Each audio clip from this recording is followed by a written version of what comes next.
أعوذ بالله السميع العليم من الشيطان اللعين الرجيم.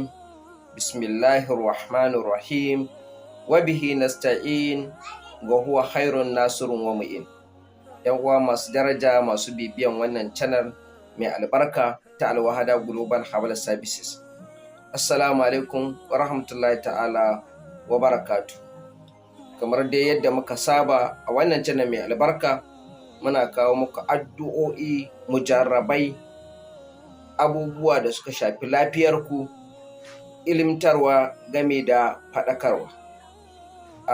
A yau ina so in kawo wasu addu'o'i ne wa'innan addu'o'i ɗin ba su da wahala kuma ba su da tsayi, amma suna da alfanu, suna da tasiri, suna da wato matuƙar amfani da muhimmanci a ce kana karanta su. Idan dai har kai ba mai dukiya ba ne, kai ko kana da arziki kana da dukiya, to akwai buƙatan ka riƙe wannan addu'a ɗin. Musamman yanzu da ake ta kuka akan tsadar rayuwa, mutane ana rasa abincin da za a ci, ana cikin wahala da ƙunci. To dama daga cikin matakai da ake ɗauka shine addu'a da komawa ga Allah. Duk da cewa akwai sauran motsi da ake yi wanda ya kamata a yin domin samun mafita. To amma gudunmawar da za mu bayar a nan shine ta hanyar addu'a da komawa ga Allah. Kamar yadda na ce, wasu addu'o'i ne ba su da tsayi, amma idan dai kana yin su to suna da tasiri, ba za ka taɓa shiga ƙunci ko talauci ko damuwa ba. Da farko akwai sunayen Allah wa'inda ya kamata ka riƙe karkai kullum, musamman bayan sallan asuba. Akwai sunan Allah ya Latifu, ya Latifu.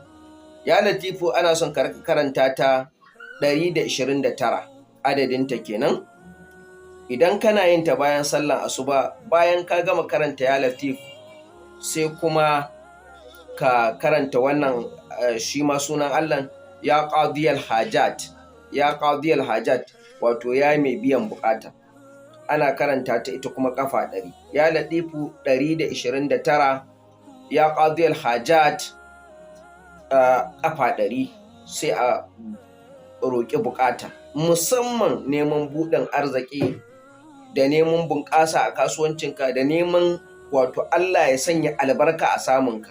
Don wani yana samu amma sai ya rasa yaye da su, har ma ba zai iya yin komai ba. Ku riƙe wannan addu'a, tana da tasiri. Ayan Alƙur'ani ne wadda tana da tasiri wajen samun wadata da samun buɗi. Wannan ayan ita ce, Rabbi inni lima anzalta ilayya min khairi faqir.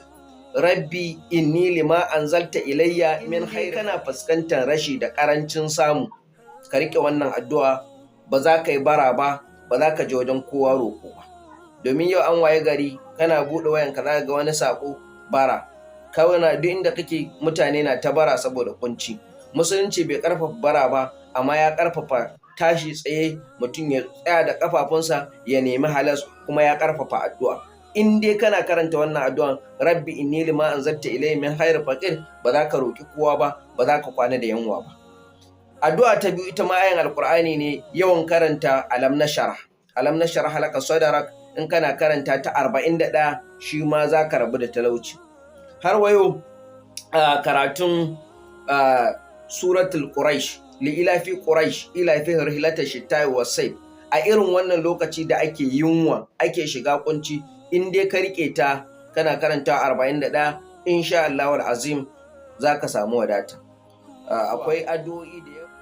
Allahumma agnini bi halalika an haramik wa bi fadlika amman suwak, shi ma yana daga cikin addu'o'i masu tasiri.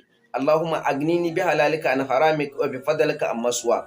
Akwai Allahumma in kana rizqi fis sama'i fa anzilhu, wa in kana rizqi fil ardi fa arjhu, wa in kana ba'idan fa qarribhu, wa in kana qariban fa yasurhu, wa in kana qalilan fa kasirhu, wa in kana kasiran fa barik li fi wa arsil ala yadi hir halqik, fa in lam yakun fakawinhu bi kainunatika wa wahadaniyatika wa qul ilayhi akun wa la tanqulni ilayhi yakun.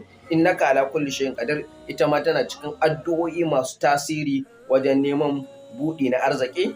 Mun kawo wasu a littafinmu ta hanyoyin waraka, kuna iya sauke ko manhajan mun kawo wannan addu'a, sannan kuna iya shiga telegram group ɗinmu, ku yi joining ɗinmu a telegram, za mu ajiye muku link a description na wannan bidiyo, shi ma za ku samu ire-iren wayannan addu'o'in mun ajiye a abin nan da muka yi a baya. In kuma ba ku gani ba sai ku yi mana magana, za mu tura muku. A nan nake cewa assalamu alaikum wa rahmatullahi ta'ala wa barakatuhu, ku zama lafiya, ku ci gaba da kasancewa da wannan tasha mai albarka ta Alwahada Global Herbal Services.